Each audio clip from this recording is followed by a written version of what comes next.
Well, good evening, everyone. I am doing your Just for Today in a meditation for June the 28th. If I didn't say so, my name is MightyStream. I'm brought to you by Hope Through Navigation, and this is our H.O.O.D Recovery Services. H.O.O.D is an acronym, H-O-O-D, that stands for Hope Offered on Demand.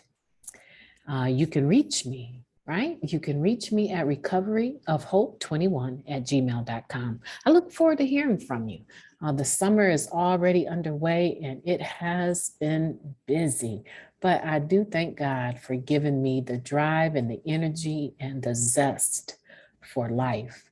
Let's go ahead and look at our Just for Today in a meditation for June the 27th or the 28th. Sorry about that. For the 28th of June, group conscience. Working with others is only the beginning of service work. Basic text, page 59. Service work calls for a selfless devotion to carry the message to the still suffering addict. But our attitude of service cannot stop there. Service also requires that we look at ourselves and our motives. Our efforts at service make us highly visible to the fellowship. In NA, it is easy to become a big fish in a little pond. Our controlling attitude can easily drive away the newcomer. Group conscience is one of the most important principles in service. It is vital to remember that the group conscience is what counts, not just our individual beliefs and desires. We lend our thoughts and beliefs to the development of a group conscience. Then when that conscience arises, we accept its guidance. The key is working with others, not against them. If we remember that we strive together to develop a collective conscience, we will see that all sides have equal merit.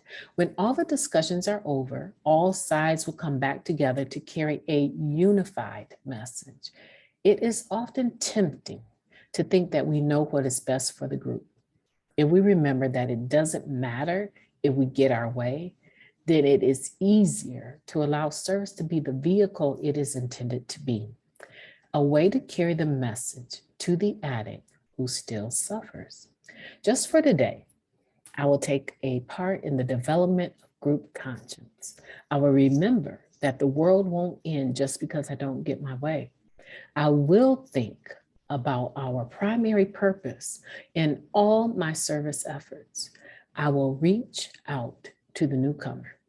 What a beautiful Just for Today in a meditation. Talking about working with others is only the beginning of service work. Talking about group conscience. And this is a serious topic. It's probably not one that the newcomer is very familiar with, but people that have dived into service on the group level, either being a group service representative, co-chair or chair, secretary, treasurer. You have the group service representative assistant, which we used to call it a GSRA. There's so many different labels and titles that can come with doing service at the group level and then at the regional level, and then the district level even, right? So, and then the world level. There's all these different levels, same type of positions, but at different levels. And the one thing that is certain to happen is that everyone has an opinion. Everyone has an opinion, but ultimately, all of those facets of varying opinions have to come together and develop a group conscience. It's very hard to do when you have just one person that has been running the show. That's why we have term, right? We have term limits for each position, right? So that you don't end up in the same position year after year after year. And because maybe you're feeling like, well, I've carried this title this long, really, no one else's opinion really even matters because I'm going to be the one that's doing all the work anyway, right? We don't want to get worn out. We want to make sure in the spirit of rotation that we allow the positions to rotate fairly, right? And that makes it easier on the individuals as they come into this service work arena. They can say the group conscious is what matters here. This is how I feel. And then someone will say, well, this is how I feel. And another person will share how they feel. And it may seem like it's heated debate or whatever, and it should never be. It should never be uncontrollable, right? Tempers should never flare, but they do, right? They do. And that's where you need the people that are level-headed and balanced in their recovery walk to come in and say, you know what? Let's go to a vote. Let's just go to a vote. We've heard all these varying different opinions and the majority rules. So let's go to a vote and find out what our group conscience is here. And sometimes, you know what? You don't get your way. Sometimes they decide to do away with a committee that was very important to you. Sometimes they decide to be rid of a citywide convention and make it a state, a statewide convention. That's what happened in my area. It went from being, CACNA, Kalamazoo Area Convention of Narcotics Anonymous, to being the Southwest Michigan area of Narcotics Anonymous, because it was growing so much. And we held that, the people in my area, we held that very close to our hearts. But at a certain point in time, it had grown to be so big and people were coming from all over the state and they wanted to be a part of that as well. And so we started adding different people's meetings onto our meeting list. And there were some hurt feelings behind some of the decisions that were made. And so I just want to say that it's not about just your feelings, right? It is about being able to carry the message to the addict that still suffers, to the newcomer, in a way that is cohesive, that is unified. In other words, when I say cohesive, I mean unified. We want a unified message to be carried. And so I want to say to you, if you've been around a long time and you've stopped doing service work, I want to encourage you to get back to it. I want to encourage you to let your energy be felt in that group conscience.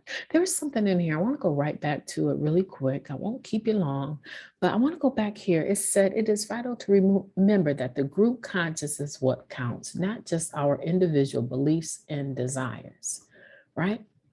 And then here, this is what got me. It said, then, can you see that? Then when that conscience arises, we accept its guidance.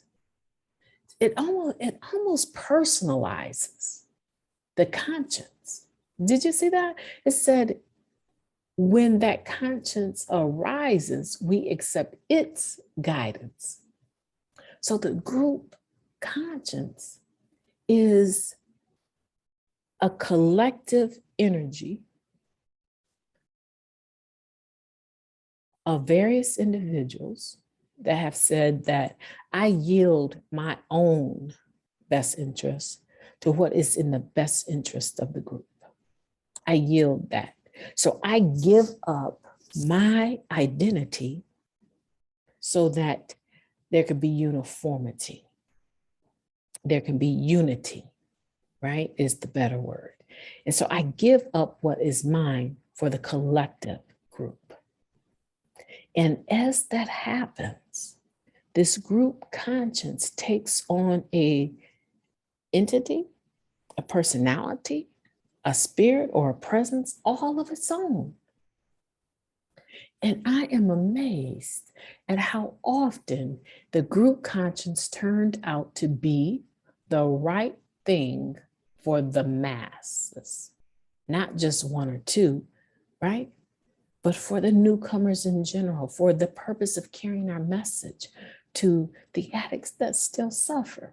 I hope you understand what I'm sharing with you, that when you're around other people that start talking about what they want and what is or isn't going to happen because they have the final say, these are people that are stuck in their ego.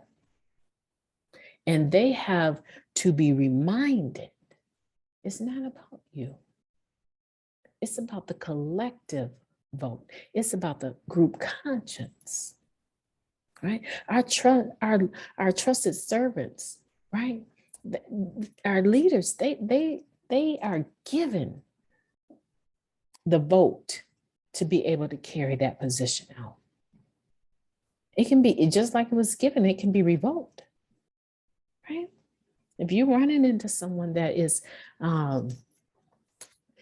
fixed managing and controlling what's going on in your group because they're the head person of that group, right? That's what they're thinking, that they know what's best for everyone. There needs to be a meeting to cause them to understand that the way that you're handling this is not okay. It's not okay at all. You kind of got away from what the purpose was. And they might tell you 10 different things that they had to undertake on their own, and they never should have had to do that. But at a point where you're doing something all on your own, guess what? You don't have to. You do not have to, right? Because it's never about you and I. It's about we together. My name is MightyStream. I've enjoyed talking to you, and I am looking forward to releasing this tomorrow morning, right before I get on the highway to head back to Michigan. And it'll be ready for you when you wake up. Have a beautiful day today. I'll talk to you tomorrow.